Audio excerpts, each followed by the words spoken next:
Hello, this is the Provoked Prawn, and this is Corsair's H150i Elite LCD all-in-one cooler. This is installed in NZXT's H710i.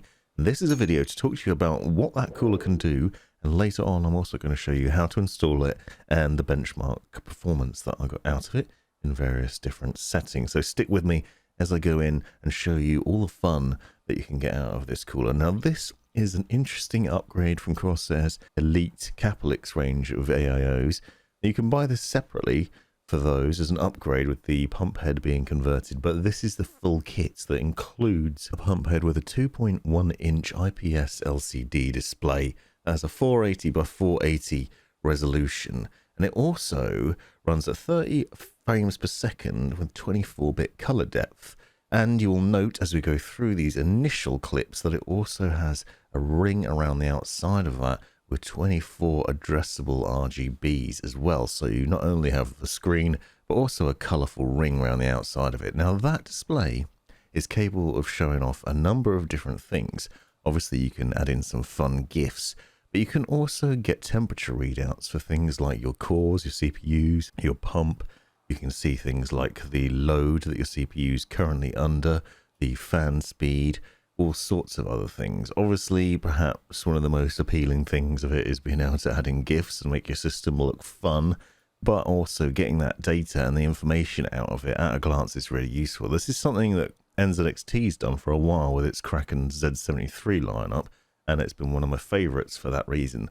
But there's a lot to be said for this new Corsair Elite cooler because it also has a very nice look to it, and it will work with a number of different setups. This is also designed to work with Intel's LGA 1700 socket, so it will fit not only AMD but Intel and a range of different sockets as well, so it will work with all sorts of motherboards.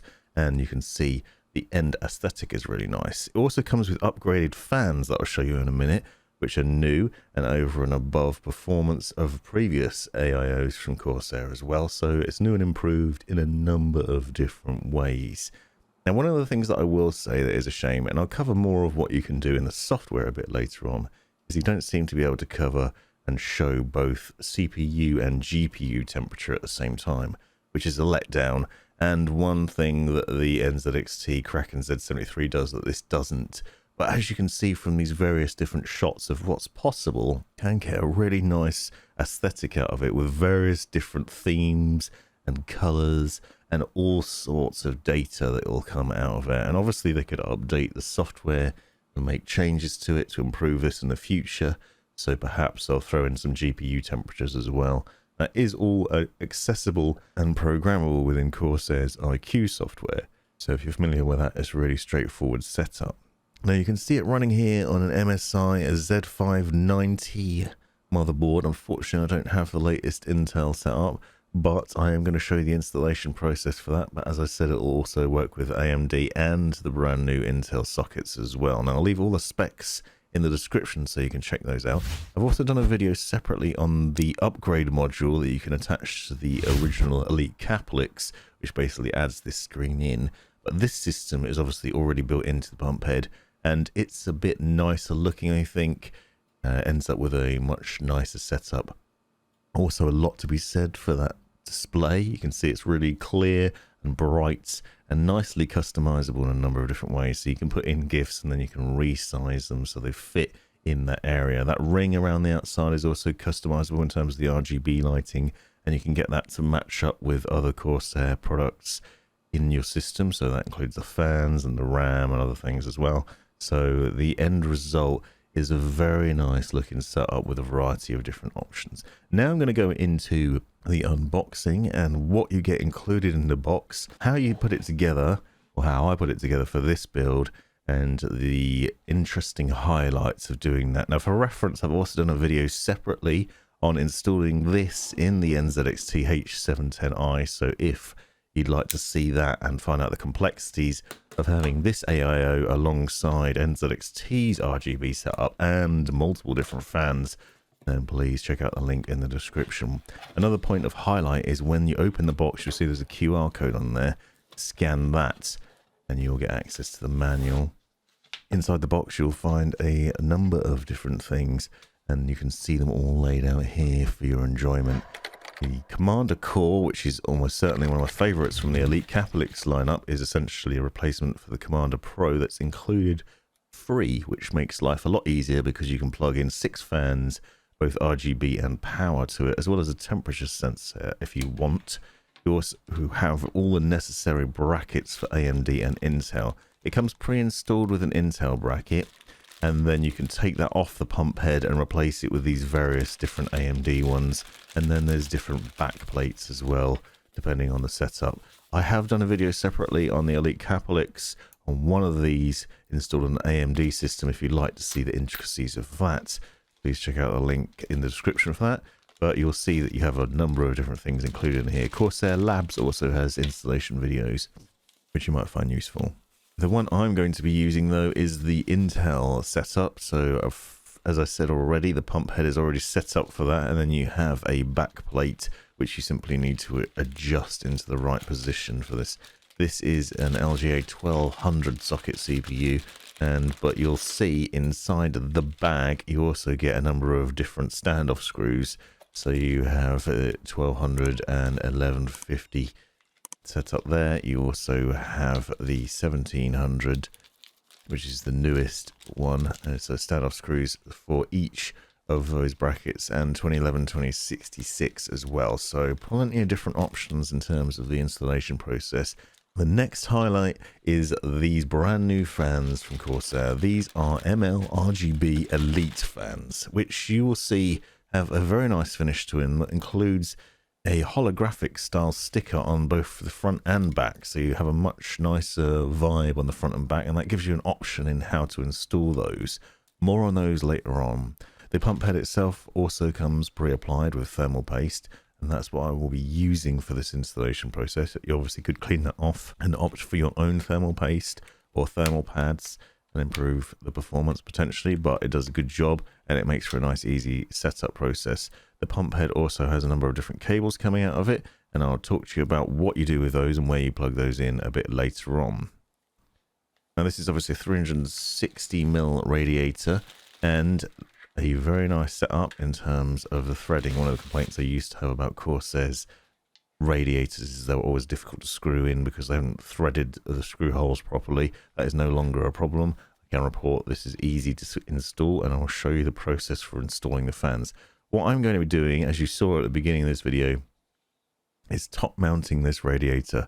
So I'm going to work out the position to mount the radiator on the top of the case, have air intake on the front of the case, and then exhaust through the top. So I'll show you the setup process for that in a minute. Another important thing that you'll need is this Y-splitter USB cable. That allows you to plug in 2 USB connections and then connect that to the single USB header on your motherboard, only taking up 1 space instead of 2, which is obviously a bonus. Now what I wanted to do quickly is show you the difference between the ML RGB Elite fans and the ML120 Pro RGBs.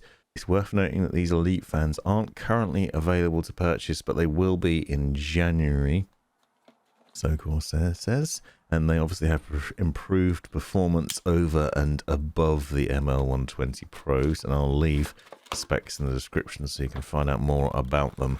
But you can see not just improved performance but also styling differences. These have 8 RGBs in them, but they also have that air guide setup similar to the air guide fans included with Corsair's new range of cases, the 5000D, the 7000D.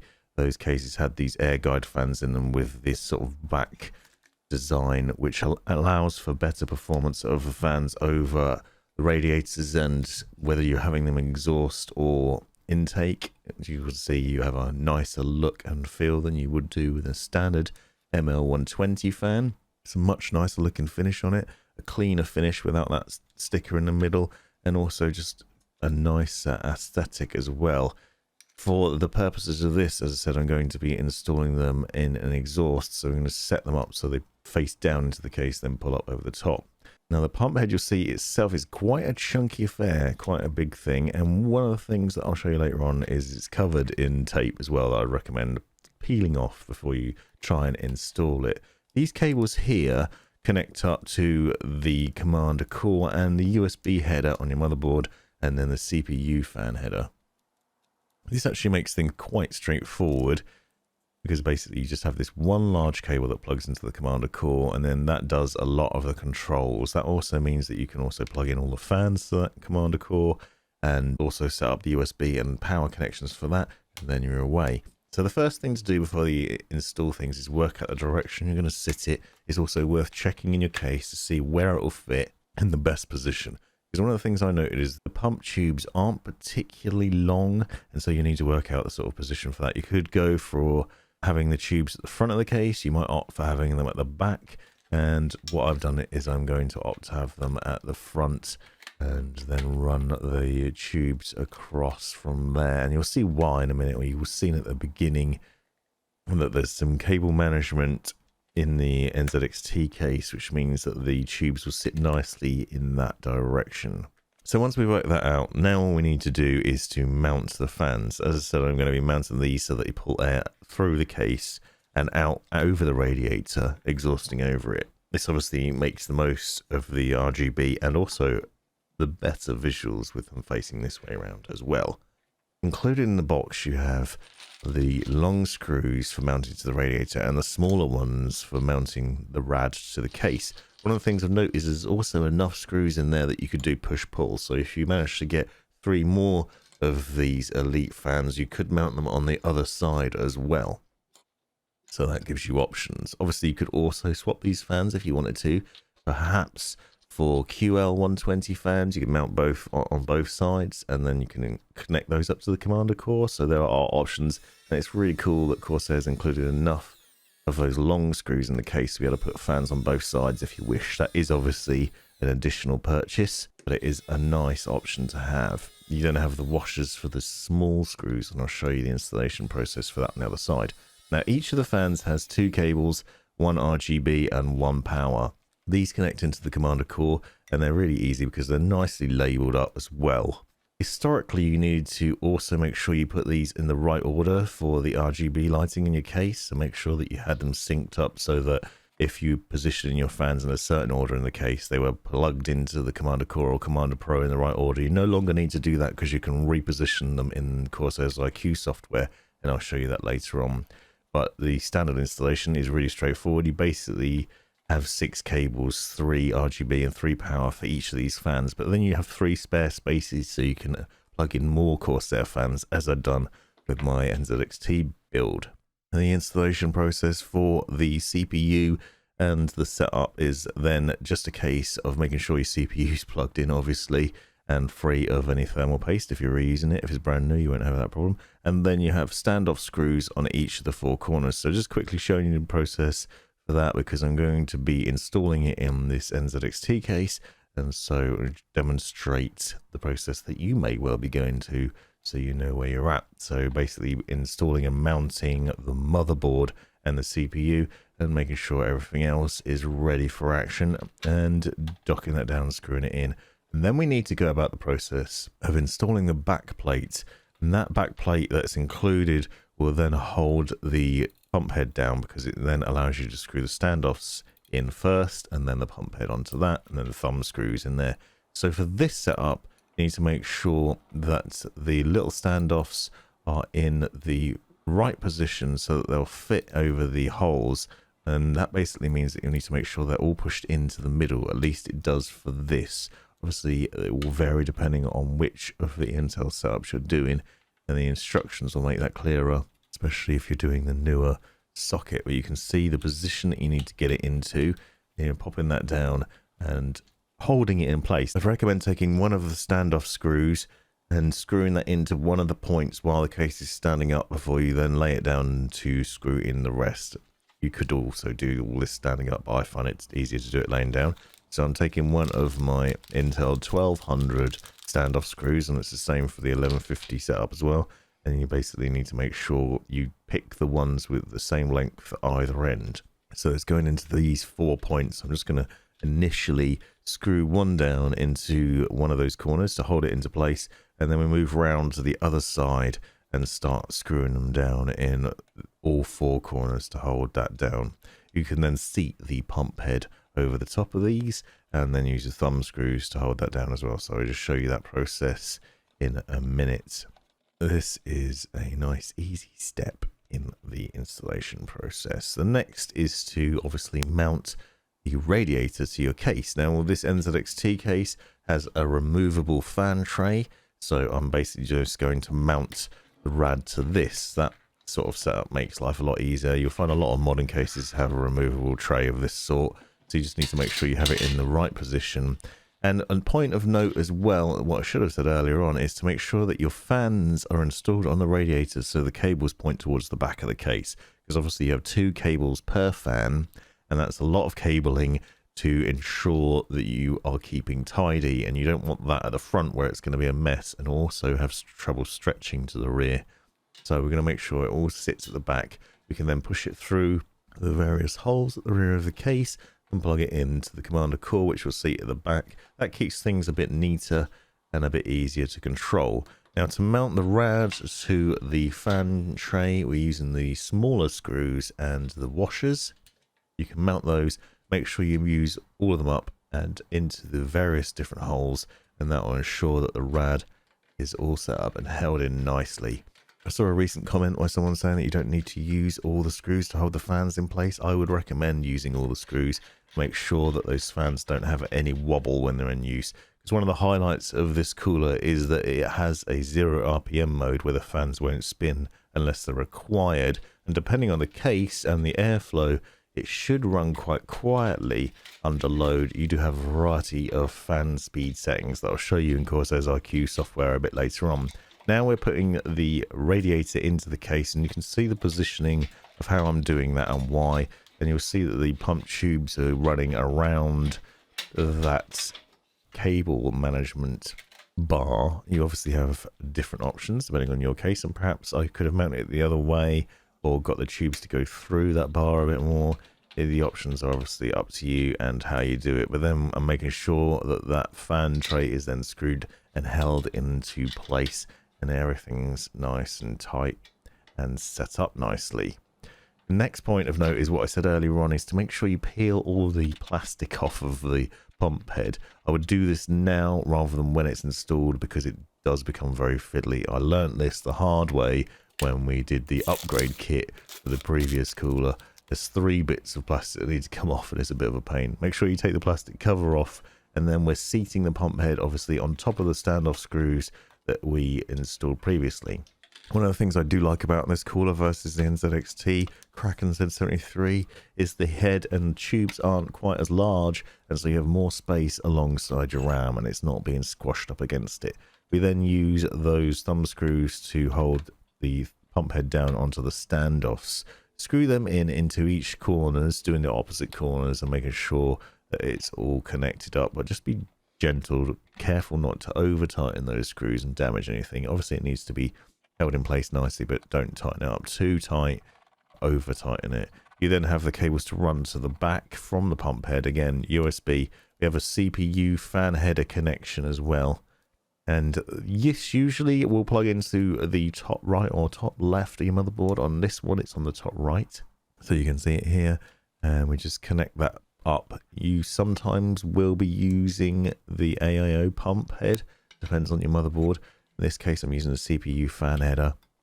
Check your motherboard manual to find out more, and then we make sure we run those cables to the back so we can keep things tidy, and also plug them into the commander core, which as I said I'm going to have at the rear because it just makes life a lot easier. One thing of note before you install your commander core though is it's worth bearing in mind the length of the cables and the position of the fans.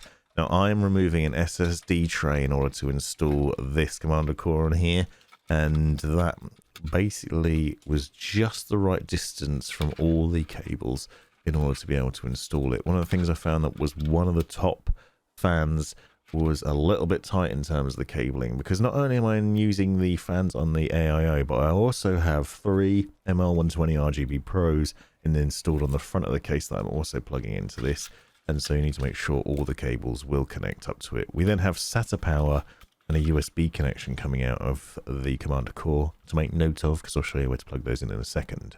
So now all the fans are connected up and installed in the case, and on the radiator going about the process of connecting up the cables. So all the RGB cables, obviously they're all labeled RGB, and you can't plug them in the wrong way because there are different shapes to the power ones. So getting that done and then installing the power on the other side as well.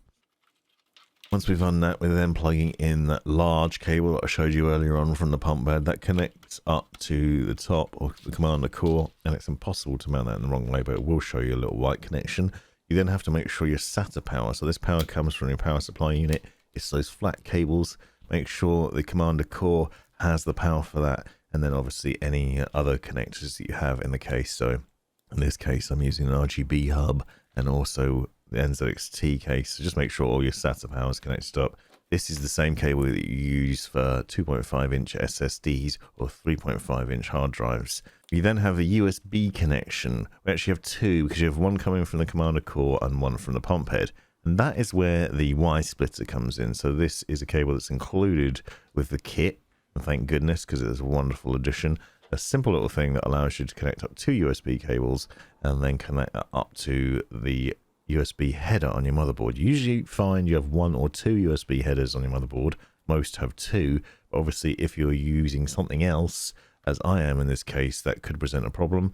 And so now I have an extra one that I can obviously use for other things. In this case, I actually ended up using two Y splitters because I had 4 USB connections I needed to plug into the motherboard. But that meant I could get away with this setup here. And there you have the end result, a very nice look and feel. You note the difference between the MO120 RGB Pros on the front and the Elite fans on the top, but combined they end up with a very nice result. Now when you boot up the system and you go into Corsair's IQ software, it will show you that you can then run an automatic fan recognition system, which then allows you to reposition the fans. Basically it puts a color LED on each of the fans, and then you can see where you want it, and you can reposition them in the software so that any RGB effects will run in the right order across the setup, which makes things a lot easier. Now in that software you then have access to a variety of different settings. You can see the ring here, for example. You can control the RGB lighting on that. As I said, there's 28 addressable RGBs in there, so you have the option to set up a variety of those. You also obviously have access to the fans, which have the 8 LEDs on those as well. So you have RGB lighting in a variety of different ways. And then the screen setup. So in the screen setup, you have different sort of presets and also screen settings. So you'll see the presets on the left-hand side and then the screen settings for the sensor readouts on the right. And you can choose from a variety of different things, whether it's your DRAM frequency, the CPU load, CPU temperatures, and other things. And you can see me going through them here. You can also see that you can set so you have different color readouts depending on the speed or temperature as well. So you can get visual cues in a number of different ways. And you'll also see just the sheer number of selections that you can do from that. Now you can go through different presets as well so that you can get different effects to go with the readout. So there's a variety of different options in terms of what you're getting out of the pump head and the end result and the look and feel of it. So pretty nice to have a variety of different options to choose from here, and it's really customizable in what you can do with it. So it has a really nice overall end aesthetic, especially when you combine it up with the RGB lighting and the fans too, because you obviously have a variety of options there. Now you can get 2 readouts, as I said. It is possible, and you will have seen earlier on, to pick 2 different things that you could set. So you could get the coolant temperature and the CPU temperature, for example. But sadly, there's no GPU and CPU readouts that you can put in at the moment, which is a shame. But I think they could probably update that, because Corsair's IQ software does pull in data on the GPU temperature, so it is plausible that you could do it. Now, one of the things that people most like to be interested in is the image and GIF setup. So you can choose from static image, or you can get some GIFs. I have some GIFs from Giphy that I've downloaded. You saw them earlier on, but here's how you put them in. You basically click on that and then select the GIF you want, and then you can resize and reposition it. So if you find it's too big or too small, you can just pull that dial in or out and adjust it so it looks good. You obviously get a preview of what it looks like, and you can see it on the screen in real time as well, so you don't have to mess about with some sort of delay on there. You can also set it out with multiple GIFs that are stored there, so you can then also just switch between them when you want to as well. Doesn't seem to be any options to sort of change between them over time, but one thing that you can do is you can set up with a hardware screen, so the hardware level is the same as hardware lighting. Essentially, that's what will happen when iCUE is not running. So you have an option of potentially setting up different results for each of them. Now you can see some of the other device settings in here. Obviously, it's important to make sure your firmware is up to date, but you'll also note the cooling. So one of the things I talked about earlier is that it is possible to set the fans to 0 RPM mode. I've had them on balance, but you can also go for quiet and extreme. The sound that you'll get out of the case will vary depending on the airflow of the case. So in the NZXT H150i, it was a little bit loud because unfortunately I think the airflow's a little bit throttled in there, but it does vary from case to case, and that's worth bearing in mind as I go into the benchmarks as well, because I was running Cinebench and also some other games and other things put the GPU and CPU under load. Cinebench obviously works quite hard on the CPU. It's got 100% load on there, and you can see some of the data. But it did run at around 70 to 80 degrees centigrade, so it was pretty toasty. This is again going to vary depending on your case and the fans that you have in there. And I think you'll probably find you get a better performance out of it. If you do find that it's running a little bit hot like this, you could also try removing the standard thermal paste and using some thermal grizzly. For example, they have a much better quality of thermal conductivity than I've found in the past. That's improved the performance. But generally speaking, this isn't terrible. The 10900K that I'm running in there does run quite hot. It's an i9 and it is quite a toasty thing. So it's not shockingly bad in terms of the performance, but it's just worth bearing in mind this will vary depending on your setup. I also run some gaming with Grounded, which I'm playing with my kids and really enjoying. I highly recommend checking that game out. A lot of fun. Again, you can see some of the temperature readouts here. But at the end of the day, this is a wonderful cooler with lots of customization options and a really good aesthetic, really easy setup process, and loads of different options. Again, those fans are going to be available to purchase later on. And so if you want to make sure your system matches up in terms of the fans you have in it, you can then get those and all connect them up to the Commander core as well, so there's plenty of options. This has been the Provoked Prawn. Thanks for watching. This has been the Provoked Prawn. Hope you found this video useful, interesting, hilarious, or otherwise. Take a look at these other videos that I think you might find interesting as well, and have a look at the description for links and other information you might find useful. Click that join button to see the benefits of being a member of my YouTube channel, and most importantly, have a great life.